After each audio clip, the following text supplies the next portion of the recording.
Zdaj, ko imamo izdelane dve ta glavne stvari, se pravi štalcu oziroma osnovo za štalcu in osnovo za vodo, gremo postavljati pokrajino. Bomo dodali še kakšno štalco za ovce oziroma kakšno stajo, kakšno votlinco za pastirje, pastirski ogenj bomo naredili, pa še kaj.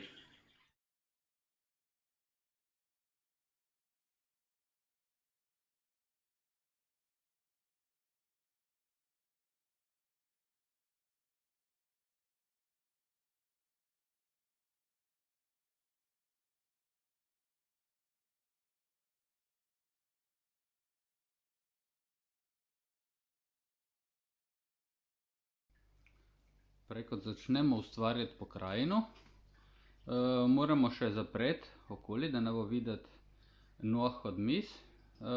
In zato bomo uporabili ali tak zmečkan papir, ki se ga dobi v knjigarnah, oziroma jaz sem ga kupil v Italiji, ali pa žaklevino. Lahko uporabite tudi kakršnokoli drugačno blago, samo da je čim bolj naravnih barv, da ne seče ven.